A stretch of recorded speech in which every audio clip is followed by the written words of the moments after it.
मित्रों, आपने कहीं न कहीं सुना होगा कि जो भी मनुष्य बुरा कर्म करता है उसके साथ हमेशा बुरा ही होता है। चाहे वह मनुष्य कितना भी बड़ा धनवान हो, कितना भी भाग्यशाली हो, परंतु उसके कर्मों का फल उसे अवश्य ही मिलता है। तो इसी प्रकार भगवान विष्णु ने स्वयं बताया है कि माँ बाप के अच्छे और बुरे कर्मों का फल उनकी औलाद को भोगना पड़ता है। जैसे माता पिता के द्वारा किया गया आचरण उसकी औलाद को प्रभावित करता है, उसी प्रकार यह बात कहाँ तक सही है कि माता पिता के कर्मों का फल भी उसकी औलाद को भोगना पड़ता है। मित्रों, मनुष्य को खुद के अच्छे और बुरे कर्मों का फल तो उन्हें भोगना पड़ता ही है, उसी प्रकार औलाद के माता पिता के बुरे और अच्छे कर्मों का फल उनकी औलाद को भी भोगना पड़ता है। मित्रों, चलो मैं आप सभी को बहुत प्रिय कथा सुनाता हूं, परंतु मैं इस कथा को सुनाने से पहले इस वीडियो को देखने वाले सभी दर्शकों के लिए भगवान श्री राम से प्रार्थना करता हूं कि अगर आप सभी भगवान श्री राम के सच्चे आचरण को दिल से मानते हो तो अपने मन में निहित पूरी श्रद्धा से इस वीडियो के कमेंट बॉक्स में अवश्य कर लेना और इस वीडियो को पूरा अवश्य देखना और कमेंट में जय श्री राम लिखना ही। प्रभु श्री राम, जो भी मनुष्य ऐसा करेगा उनके घर परिवार में सुख शांति बनी रहे और उसके परिवार को संपत्ति से भर देना। मित्रों, चलो अब हम कथा को प्रारंभ करते हैं। एक बार की बात है, भगवान विष्णु माता लक्ष्मी जी के साथ क्षीर सागर में शेषनाग की शैया पर विश्राम कर रहे थे। तभी माता लक्ष्मी भगवान नारायण से कहती हैं, हे नाथ, मेरे मन में एक प्रश्न उठ रहा है कि क्या माँ बाप के अच्छे और बुरे कर्मों का फल पुत्र को भोगना पड़ता है? यह नहीं। माता लक्ष्मी की इस बात को सुनकर भगवान विष्णु कहते हैं, हे देवी लक्ष्मी, आपने यह जो प्रश्न किया है यह सत्य है। माता पिता के द्वारा किए गए अच्छे और बुरे कर्मों का फल उसकी औलाद को अवश्य ही भोगना पड़ता है। अब माता लक्ष्मी कहती हैं, हे नाथ, कैसे माता पिता के कर्मों का फल उसके पुत्रों को क्यों मिलता है? तब भगवान श्री हरि विष्णु कहते हैं, हे देवी, मैं आपको एक प्राचीन समय की बहुत ही महत्वपूर्ण कथा सुनाता हूँ। इस कथा को सुनने के बाद आपको पता चल जाएगा कि कैसे माँ बाप के अच्छे और बुरे कर्मों का फल उनकी औलाद को मिलता है या भोगना पड़ता है। परंतु हे बेबी, जब तक मैं कथा को सुनाऊंगा तुम पूरे सच्चे मन से मेरी इस कथा को सुनना, और जो भी मनुष्य मेरे द्वारा सुनाई गई कथा को पूरा सच्चे मन से सुनता है तो मैं उसके समस्त पापों का नाश करके उसे स्वर्ग लोक में उचित स्थान देता हूँ, और जो भी मनुष्य इस कथा का प्रचार प्रसार करता है उसे बैकुंठ लोक में स्थान प्राप्त होता है। तब माता लक्ष्मी कहती हैं कि हे नाथ, मैं आपके द्वारा सुनाई गई कथा को संपूर्ण विश्व जगत में विख्यात भी करूंगी, कृपया आप उस कथा को सुनाई। मित्रों, आप भगवान विष्णु कथा को सुनाना आरंभ करते हैं और कहते हैं, देवी, प्राचीन काल की बात है, एक गांव में एक किसान रहता था। वह किसान बहुत ही गरीब था, वह बहुत मेहनती था। वह किसी तरह से मेहनत और मजदूरी करके अपने घर का खर्च चलाया करता था।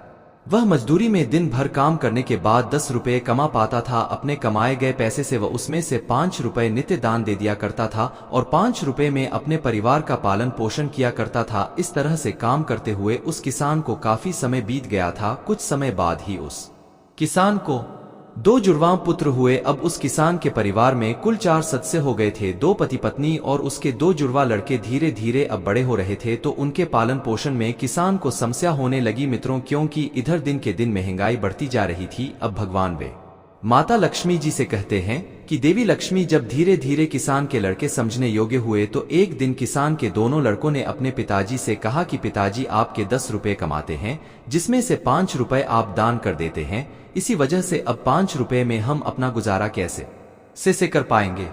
जब किसान ने अपने बच्चों के मुंह से ऐसी बातें सुनी तो वह चुप होकर मां अपने बच्चों को देखता रहा। किसान को चुप देख करके उसकी पत्नी ने कहा कि नहीं बेटा, ऐसी कोई बात नहीं है।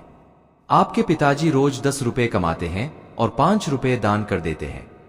यह किसी और के लिए नहीं करते हैं, यह तुम्हारे लिए ही दान करते हैं, दूसरों के लिए नहीं करते। परंतु मित्रों, बहुत दोनों किसान के लड़के इस बात को अभी समझने योग्य नहीं थे, क्योंकि अभी उनकी अवस्था वह थी कि उनको सिर्फ अपने बारे में ही चिंता रहती थी, दूसरों के लिए नहीं। वह दोनों नन्हे बालक थे। मित्रों, आप भगवान विष्णु कहते हैं कि देवी लक्ष्मी, इसी तरह से कुछ समय बीतता गया और उस किसान के दोनों लड़के धीरे धीरे बड़े होने लगे। लेकिन ही देवी लक्ष्मी कहते हैं न कि जब सब कुछ अच्छा चल रहा होता है तभी कुछ अनिष्ट हो जाता है। वहीं उन दोनों बालकों के साथ हुआ। एक दिन किसान अपना काम करके घर की ओर आ रहा था, तभी आते समय जंगल में उसके ऊपर एक बाघ ने आक्रमण कर दिया, जिससे उस किसान की मृत्यु हो जाती है।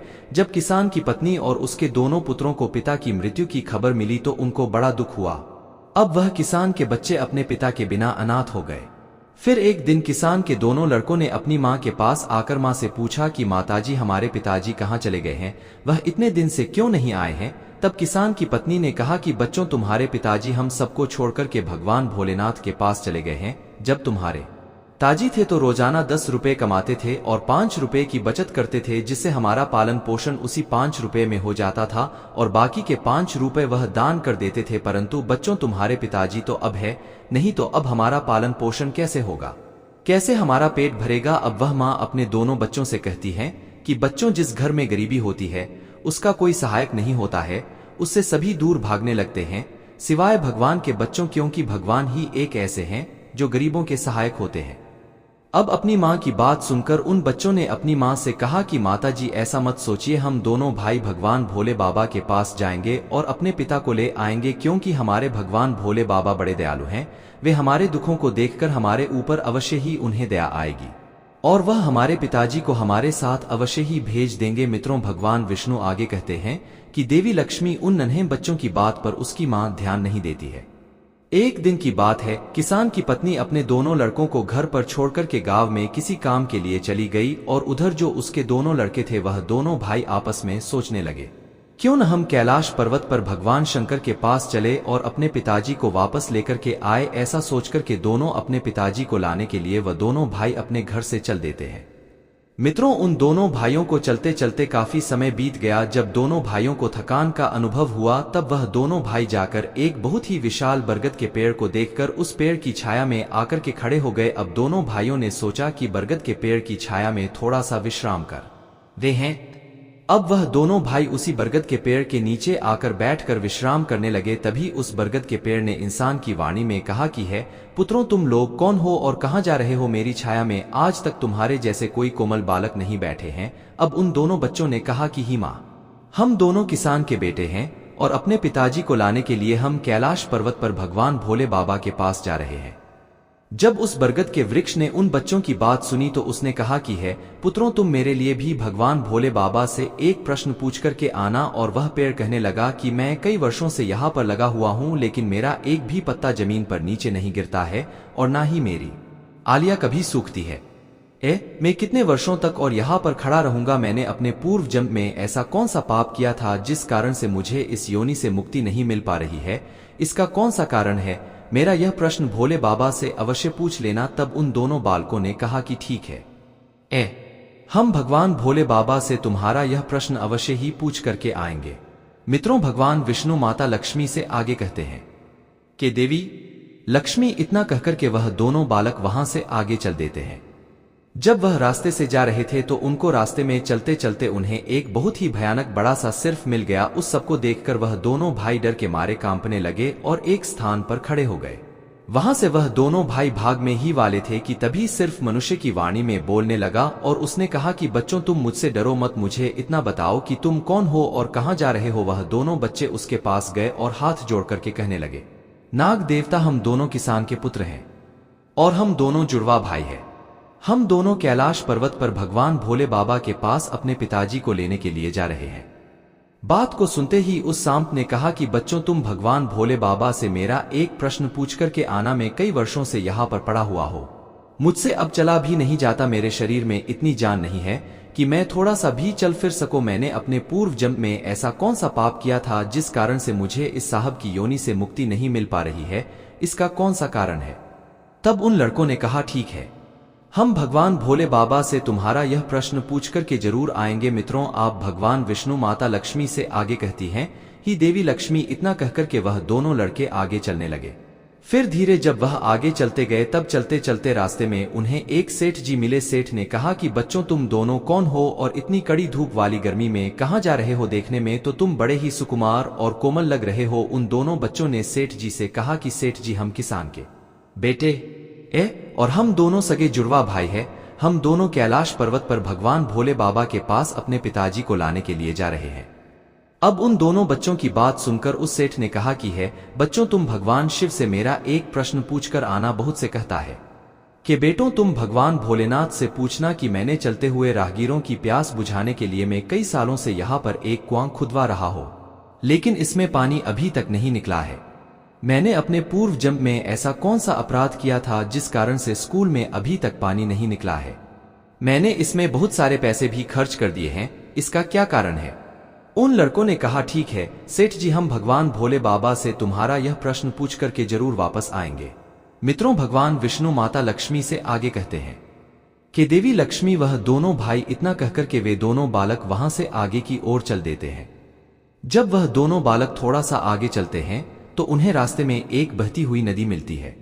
वह दोनों भाई धीरे धीरे नदी के किनारे पर पहुंच जाते हैं तो उस नदी से एक मछली निकलकर उनके पैरों के पास में आ जाती है और कहने लगती है, बच्चों तुम कौन हो और कहां जा रहे हो? तुम दोनों बिना नाक के ही क्यों जा रहे? तब उन बच्चों ने कहा, ना तो यहाँ पर है, लेकिन नौ में बैठने के लिए हमारे पास पैसे नहीं हैं, क्योंकि हमारे जो पिताजी थे में नित्य 10 रुपए कमाते थे, जिसमें से वह 5 रुपए रोजाना भी दान कर देते थे और 5 रुपए ऐसे ही हमारा पालन पोषण होता था और किसी तरह से हमारे घर का गुजारा होता था। अब हमारे पिताजी घर पर नहीं हैं, वे भगवान भोले बाबा के पास चले गए हैं, इसलिए हम दोनों भाई उनको लाने के लिए कैलाश पर्वत पर भगवान भोलेनाथ के पास जा रही हैं।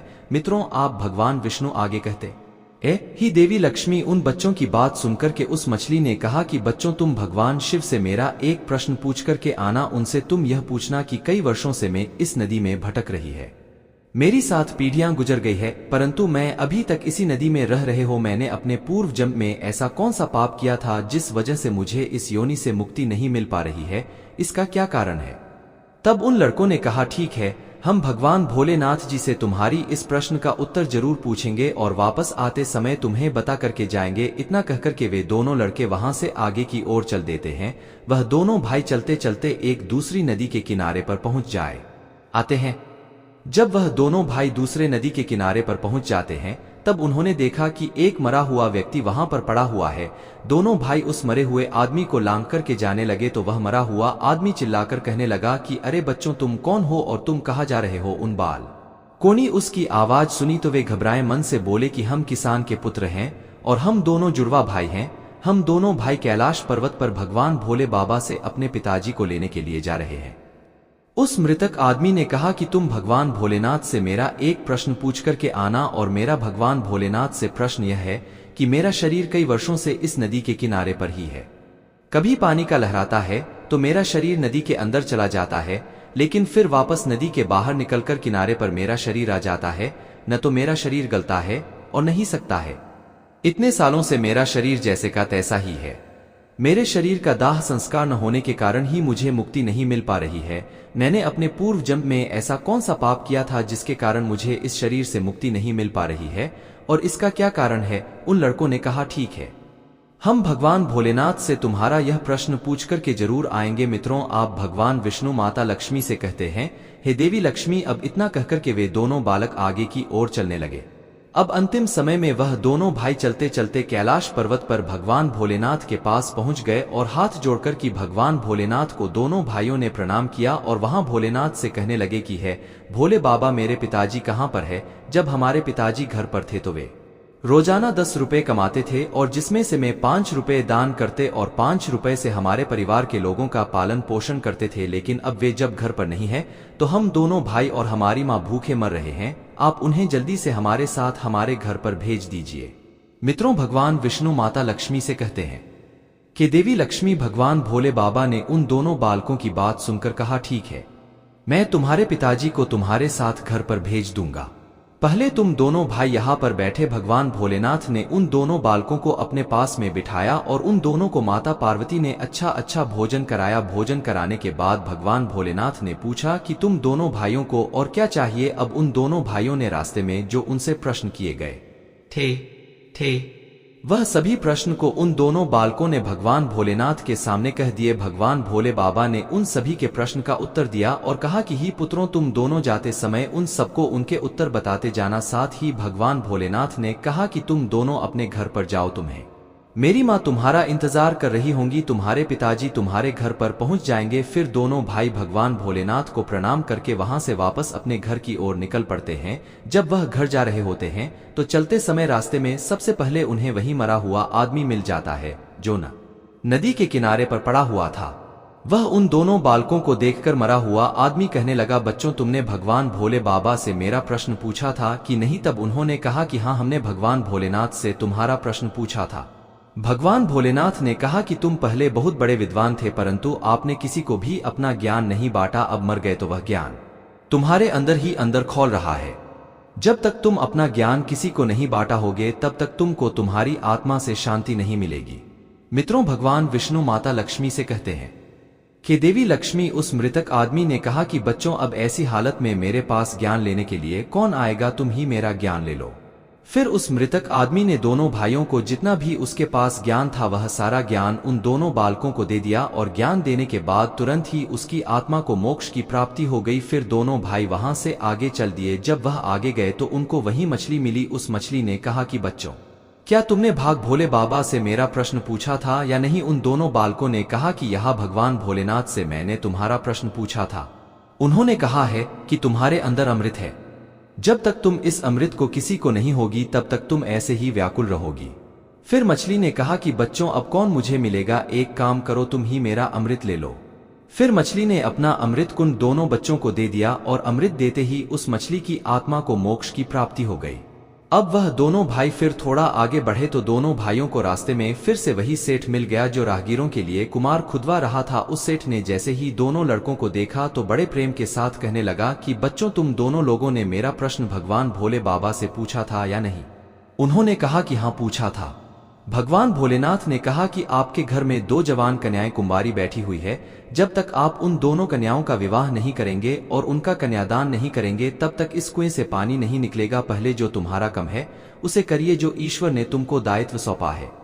पहले आप कन्यादान करो, उसके बाद इसको मैं को खुदवा। अब वह से कहने लगा कि मैं अपनी कन्याओं के लिए लड़के कहाँ ढूंढने के लिए जाऊंगा?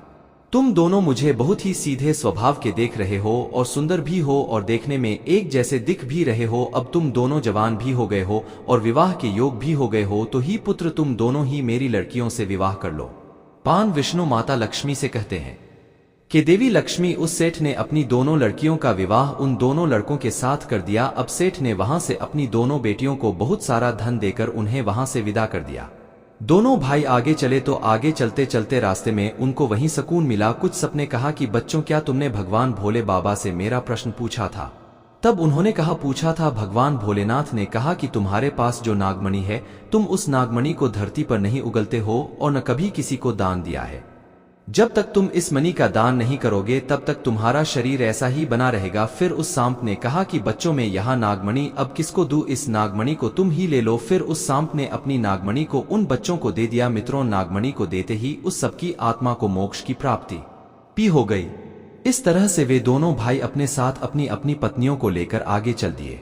जब वह आगे गए तो उन्हें रास्ते में उन्हें वही बरगद का विशाल वृक्ष मिला जिसकी छाया में विश्राम करने के लिए वह दोनों बैठे थे। उस वृक्ष ने उससे पूछा कि बच्चों, क्या तुमने भगवान भोले बाबा से मेरा प्रश्न पूछा था? तब उन्होंने कहा, पूछा था। और भगवान भोलेनाथ ने कहा कि पूर्व जन्म में तुम्हारा काम गुरुकुल में बच्चों को शिक्षा देना था। तुम्हारा पद एक गुरु का था, परंतु तुम उसके बदले में छोटे छोटे बच्चों से अपना काम करवाते थे, हाथ पैर दबाते थे और उन्हें अच्छी तरह से शिक्षा नहीं देते थे। तुम पूर्व जन्म में बहुत बड़े विद्वान थे, परंतु तुमने उन बच्चों को शिक्षा नहीं दी थी। उन बच्चों के श्राप के कारण ही तुम हिलडुल नहीं सकते। तुम्हारे अंदर जो ज्ञान भरा हुआ है उसे किसी को दे देना, इसके बाद में तुम्हें फिर मोक्ष की प्राप्ति होगी। मित्रों, आप भगवान विष्णु माता लक्ष्मी से कहते हैं, हे देवी लक्ष्मी, उन दोनों लड़कों की बात को सुनकर उस पेड़ ने कहा कि मैं यह ज्ञान किसे दूंगा, तुम ही ले लो। फिर उस बरगद के पेड़ ने दोनों भाइयों को अपना जितना भी उसके पास ज्ञान था सब दे दिया। जैसे ही उस बरगद के पेड़ ने उन दोनों बच्चों को अपना ज्ञान दिया तो उसकी भी आत्मा को शांति मिल गए और वह उस पेड़ की योनि से मुक्त हो गया। अब दोनों भाई अपनी पत्नियों के साथ जब अपने घर पहुंच गए, जब वे दोनों भाई अपने घर पहुंचे और किसान की पत्नी ने उनको देखा तो वह बहुत ही खुश हुई और कहने लगी कि पुत्रों, तुम दोनों कहाँ चले गए थे? और यह दोनों जो तुम्हारे साथ बालिकाएं हैं, यह कौन है? अब उन दोनों भाइयों ने जो भी उनके साथ घटनाएं घटित हुई थी वह सब कुछ अपनी मां को बता दे। मित्रों, आप भगवान विष्णु माता लक्ष्मी से कहते हैं, हे देवी लक्ष्मी, उन दोनों बच्चों को ज्ञान हो चुका था कि हमारे पिताजी वापस नहीं आ सकते, अब उनकी मुक्ति हो चुकी है। उनके पिताजी ने जो दान धर्म किया था, उसका फल उन दोनों भाइयों को भगवान भोले बाबा ने दे दिया था। मित्रों, भगवान श्री हरि विष्णु की यह बात को सुनकर माता लक्ष्मी जी कहती हैं, नाथ, आज आपने मुझे इस कथा के माध्यम से जो महत्वपूर्ण ज्ञान दिया है वह अत्यंत ही दुर्लभ और लाभकारी है। आपका मुझे ऐसा ज्ञान देने के लिए शत शत नमन। अब भगवान श्री हरि विष्णु कहते हैं कि हे देवी, साथ ही अभी तक जो भी मनुष्य इस कथा को यहाँ तक सुन रहा है, मैं उसके समस्त पापों का नाश करके उसे वैकुंठ लोक में उचित स्थान दूंगा। मित्रों, इस प्रकार से भगवान विष्णु ने माता लक्ष्मी को बताया है कि माता पिता के अच्छे और बुरे कर्मों का फल उनकी औलाद को कैसे प्राप्त होता है और पूर्वजन्म के कर्मों का फल व्यक्ति को कैसे मिलता है और उसके माता पिता द्वारा किए गए पाप और पुण्य कर्म भी उसके बच्चों को कैसे मिलते हैं। मित्रों, उम्मीद करते हैं कि आपको हमारे द्वारा सुनाई गई यह कथा पसंद आई होगी। अगर आप ऐसी ही कथा को सुनना पसंद करते हैं तो आप सभी लोग हमारे YouTube चैनल को सब्सक्राइब अवश्य कर लें और साथ ही आप सभी लोग हमारे चैनल के इस वीडियो पर श्री हरि विष्णु जय श्री राम कमेंट करना बिल्कुल न भूलें और इस वीडियो को उन सभी लोगों तक शेयर करें